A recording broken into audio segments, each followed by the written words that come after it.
Hey Faith Family, welcome to the Beyond Sunday podcast at Calvary Bible, where we go beyond the Sunday sermon to explore some rabbit holes and to bring some biblical truths to the surface. We hope you enjoyed today's episode. Calvary Bible Church, welcome back to another episode of Beyond Sunday. Pastor Randy, myself, back at it. We had a very long episode last week. That's what I heard. Did you catch that? 42 minutes, I think. No way. Yikes. Brutal. Sorry about that. Yeah, apologies. We're going to keep it short. We're going to at least kind of flip those numbers and be 24 or less. That's the goal. Can I blame it on the people that took us back 2 weeks, or is that just not allowed? Is that not? Sure, go ahead. Do whatever you want to do. Just don't blame it on my jokes. I do have one for you, though.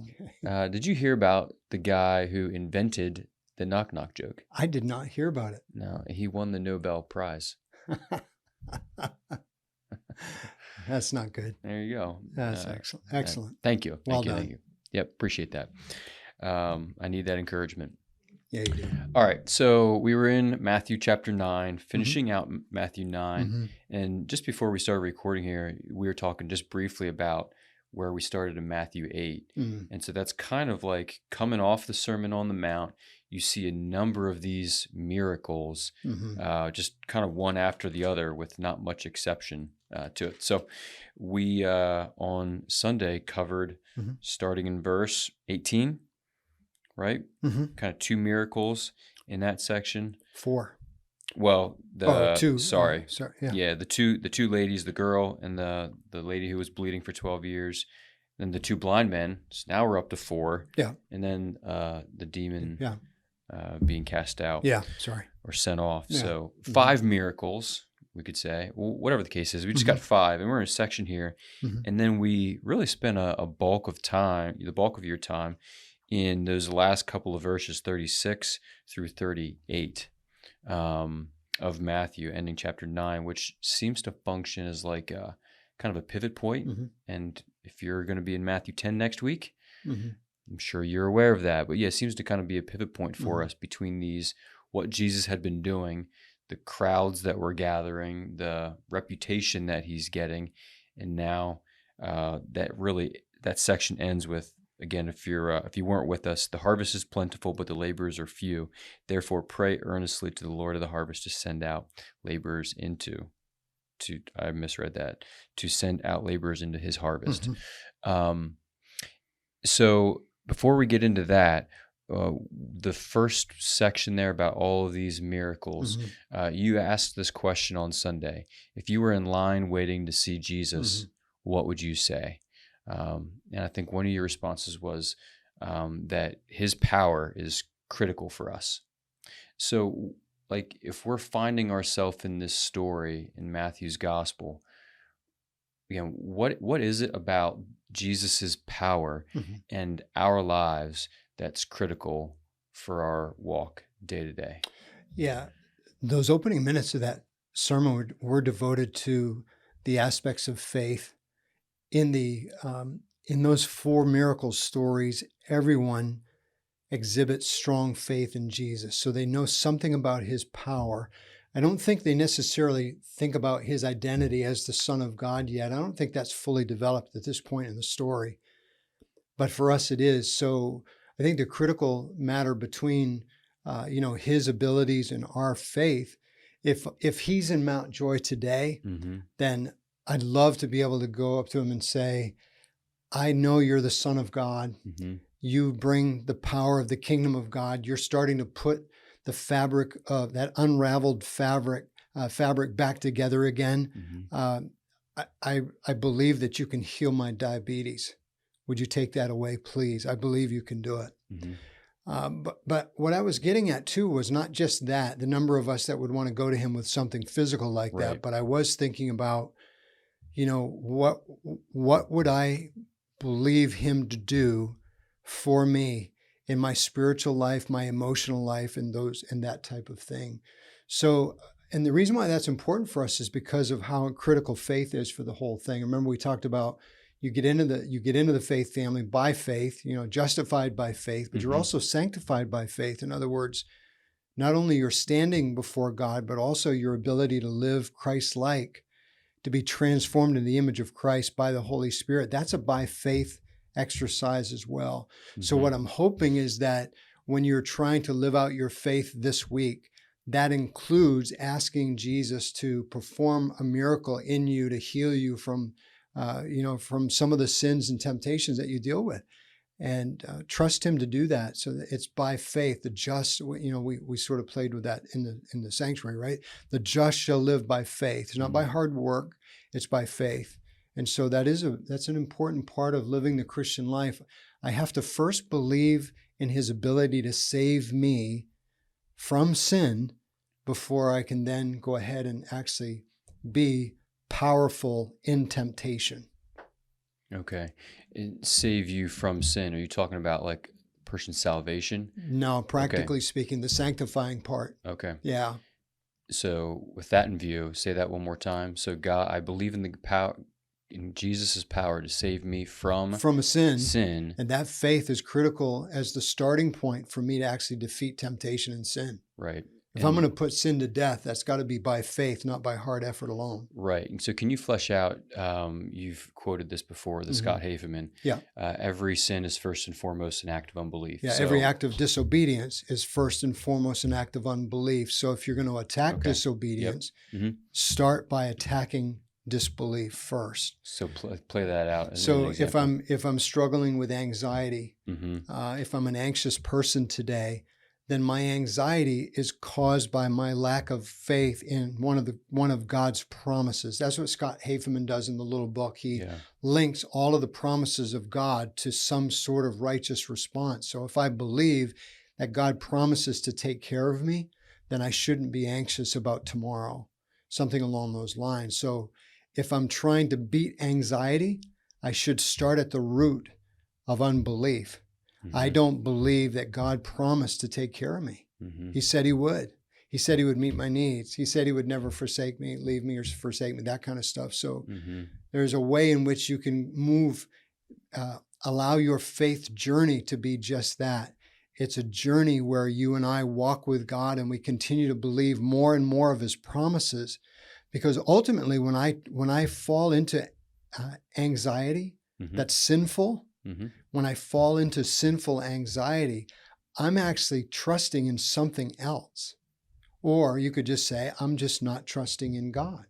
Usually the something else is, I'm so uptight, it must mean that I'm the one actually responsible for taking care of me. I got to fix this. I got to solve this. And I can't seem to figure out how the future is going to unfold. And it all becomes wrapped up in my ability to save myself. So I'm trusting in myself rather than the promise of God. Yeah. So the passages that we were in, the ones that miracles that we saw, they were physical mostly, other than the blind, or I'm sorry, other than the demon oppressed man. Exactly. So, but we know that God doesn't always heal everyone. I mean, He does not. There's people close to Jesus who weren't healed.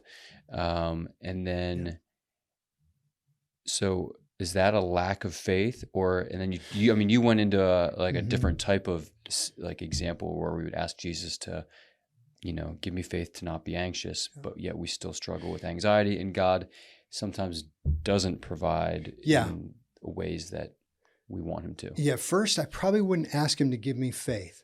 I probably wouldn't ask for that, because He would respond to me and say, no, that I already did that. You have that. The reason why He gives us His promises, and we have ears to hear. Well, you could say, He calls us little faith, more. Right? He says, okay, so give me more faith. Yeah, you could say that, but then His answer was, no, actually, if you have faith the size of a mustard seed, you can do all these things. So it's kind of tricky. It's kind of tricky when you go to the Bible and say, find a chapter and verse, like we like to do. Yeah. Find a chapter and verse where we say to God, give us more faith. The closest one that and the one that I like the most is when the guy in Mark's gospel says, I believe, help my unbelief. Yeah. Okay, well, I can easily imply help my unbelief means give me more faith. Or no, I could actually keep it the way he said it. Help my unbelief. God, would you please attack this this tendency in me to disbelieve you. Help Mm-hmm. me because I'm struggling, something along those lines. Now, back to your other point. Yeah. The charismatics, let me be careful with this. There's a wing or an element of charismatic theology that would say, if you had more faith, you'd be healed. Right. So there is an element of that type of theology in reading the Bible out there. But what we would rather do is say, no, the Bible's pretty clear on this. That, as you said, Jesus did not heal everybody. Didn't take away Paul's thorn in the He flesh. did not do that. I mean, and even you can go further. He does raise Lazarus from the dead, Mm-hmm. but Lazarus is going to die. Again. So yeah. again, there's things that we have to come to the reality. We come to the reality that, and I said this on Sunday at least twice, that what we're dealing with is we're dealing with already not yet kingdom theology, which means it's already come in part, Mm-hmm. but it's not complete yet. And so when you see Jesus going about throughout all the cities and villages, that's verse 35, he's not healing every single person on the planet. There's Mm-hmm. a lot of people that are not getting healed. And so the time isn't come yet for that. But there is coming a day when the redemption of our bodies is going to be complete for all those who trust him. Okay. So his power is critical for us, right? That we believe it. Yeah. And that first point, faith in our king's power. Right. Yeah. That we believe it. Yeah. Despite whether we are healed or not. Uh-huh. Because ultimately my hope is not in, does he heal me from diabetes? Mm-hmm. That's not my ultimate hope. My ultimate hope is when he returns, when he ushers in the kingdom for real, I will be completely healed in his presence, worshiping God forever. Mm-hmm. Yeah. Good. Okay. So now at this point in the gospel, Jesus' reputation seems to be kind of like exploding. Especially in that region. Yeah, exactly. So now he's just about to send his disciples out. Yeah. And he says to them, the harvest is plentiful, but the laborers are few. Mm-hmm. Okay. So let me pause there and say, or just ask, what's the difference between a laborer and a non-laborer? Does he have pastors and missionaries in mind here, or other disciples like them where it was like that was their mission, or is it more general? I think at this first statement, the harvest is plentiful, but the laborers are few. He knows that at the moment, he just doesn't have enough workers to carry out this plan the way it's going to be carried out. So what he's setting, what he's setting in motion in verse 37 is he's setting in motion the need that is going to continue until he returns. Mm-hmm. So the laborers are few. This includes, I would say, anybody who's following his commandments, any Christ follower. And you can divide it up and say, well, you've got the apostles, then you've got extra disciples that are along with the apostles in the first century. Mm-hmm. But then you've got, very quickly after his ascension, you've got a church that's just exploding, in the mega church in Jerusalem at the beginning of Acts. So you're quickly leaving the realm of just apostles in the book of Acts. And then you're really watching, they choose people to go out and, some of them are missionaries, but the church is expanding. And all those summary reports in the book of Acts mean there's a whole lot of people getting saved, which means the harvest is being harvested in the book of Acts. Interesting, right? And then you could say on into the New Testament with, Paul and Peter writing to all of these churches. So that harvest is being brought in by more than just apostles, more than just pastors, more than just missionaries. Gotcha. Yeah. So how concerned should we be about being a laborer versus a non-laborer? So, I think, when I tried to end that thing, I thought, okay, let's make sure, first of all, that we follow the compassion in verse 36. I mean, it's really hard. It's impossible for me to say I'm a Christ follower and I don't share his compassion for lost. That's the first thing. So how important is it? It's pretty critical, which is what we talked about. Our priorities should be adjusted when we see his compassion.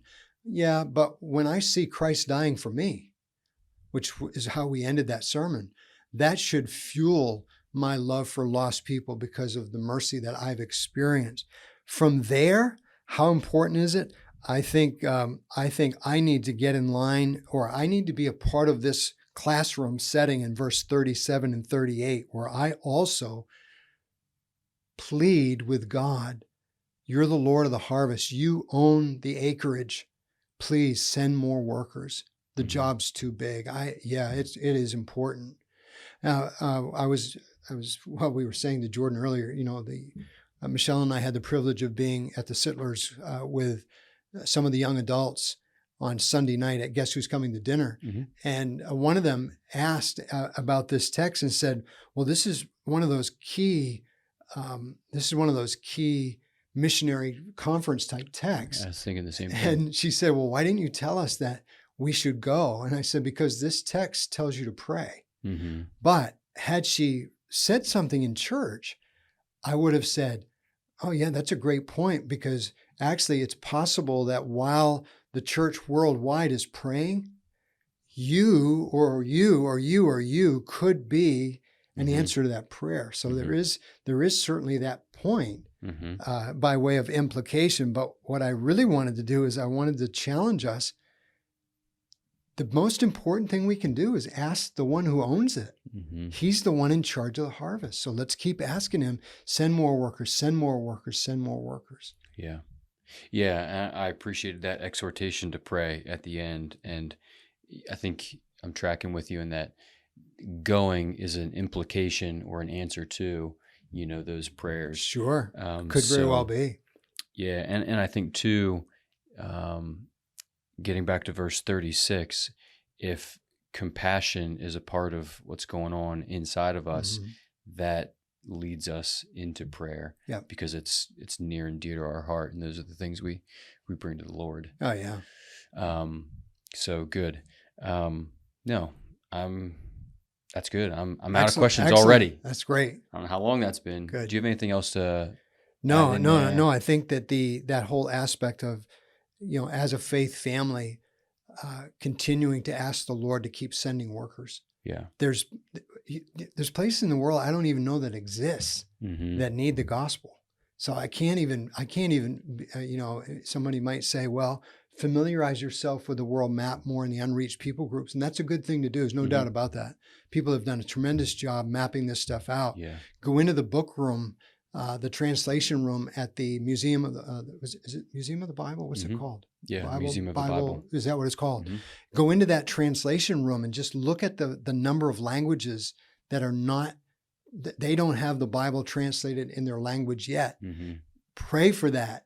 Pray for however you do it. We keep asking the Lord of the harvest to send the workers because we share his heart for the lost. Yeah. Were you mentioning Nepal, a student from Nepal? I did. I read just an excerpt from an email that I got from Lokendra. I mentioned that because on Sunday, it's the International Day of Prayer for the Persecuted Church. Yeah. We're not going to show the video this year, but I'm going to post it on Realm just because of some of the content. Yeah. But it's based out of Nepal. So cool. So you'll see a little bit of the context of Nepal too. Yeah, and I just gave the example again because when he says there's 80,000 plus villages to be reached, I mean, the harvest is plentiful, but the laborers are few.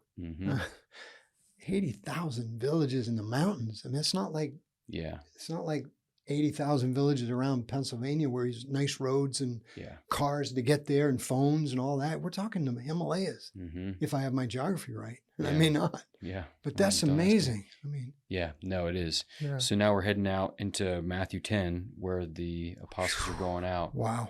You ready for Sunday? I'm not. Okay. I'm going to trust the Lord for it. Yeah, good. The just shall live by faith is good verse. Yeah, it is. We find it a few places in Scripture. Yeah, we do. It's good. All right, well, we'll cling to that and look forward to seeing you on Sunday. If you have any questions, though, about this podcast or really any sermon from a Sunday, please email. So they could just go back weeks. Sure. Okay. Yeah, preferably the most recent, though. Preferably. Right. Yeah. So I cut you off. Keeps it, Send it to Roger Garber at. Yeah, Roger Garber. Thanks, Randy. Do you want to close this out? I don't, because I can't think of it. cbcmj.something. Yeah, email it to podcast or just text Randy and he'll get the question too. No, we love you guys. Thanks for tuning in and we'll see you on Sunday. Thanks again for joining us on today's episode. And remember, our Sunday sermons are meant to lead us to a life of worship beyond Sunday.